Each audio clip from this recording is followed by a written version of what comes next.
Hi, welcome. I'm glad that you're here.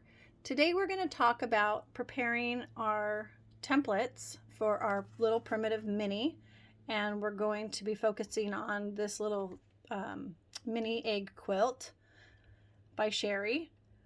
And I have a technique that I use to cut out templates that allows me enough room in the end to trim it down. So let's get started. When you get your pattern from me, you will notice that I have arrows, and the arrows indicate the outermost part of the template. Excuse me. I've indicated that with this highlighted line. So here you'll see the most outer part. I have not noted the inner part, just the outer parts. The reason for that is because I cut the outer part of the template with a 3/8 inch seam allowance instead of our typical 1/4 inch.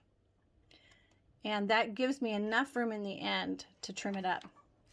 So what you need to do first is get some freezer paper. Freezer paper has two sides. It has a dull side and it has the shiny side. The shiny side, when ironed to fabric, will adhere. So you want to draw on the dull side. And I've gone ahead and traced the template exactly as it is, indicating the sides with the arrow that will need a 3/8 inch seam allowance. Once you do that, you're going to cut the template apart. I like to use a rotary cutter to make sure I get a straight line. I'm not going to do everything, but I want you to know that you will be cutting exactly on the line.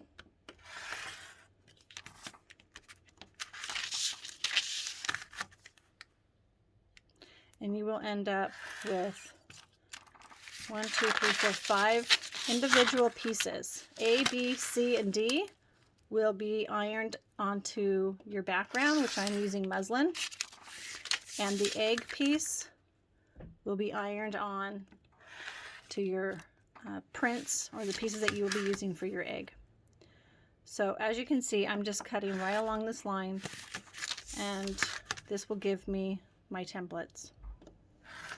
Now, once you've done that, I started with my egg, and I went ahead and layered all 3 eggs together. I typically layer the smallest piece. These are from my scraps, so I'll layer the smallest piece to the largest piece so that I'm making sure that I'm getting everything when I'm cutting. And here you'll see I've got my arrows on these marks, on these edges, but not here. So where the arrows are, I'm going to cut the fabric with a 3/8 inch seam allowance.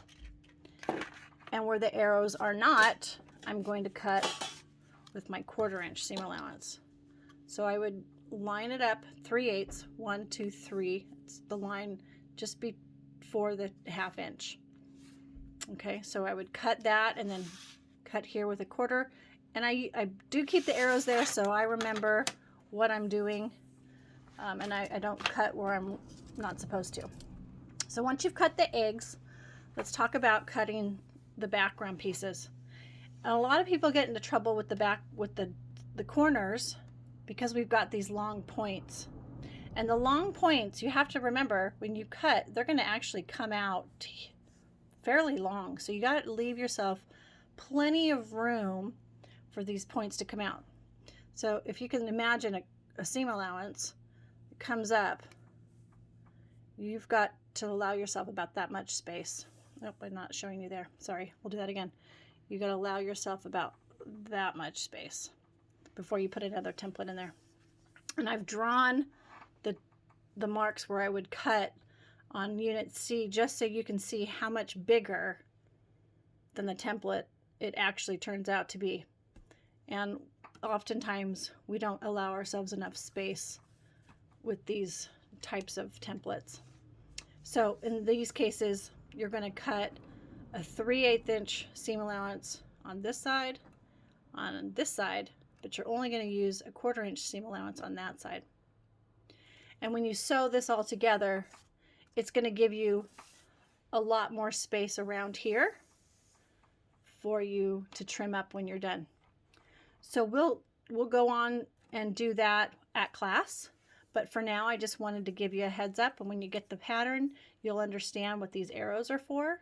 And when you cut out your templates, you'll understand that you need to cut a 3/8 inch seam allowance on the sides that are indicated with these arrows. And trust me, it'll be worth it. So if you have any questions, you know how to get a hold of me. Please do. And I hope you guys have a wonderful weekend.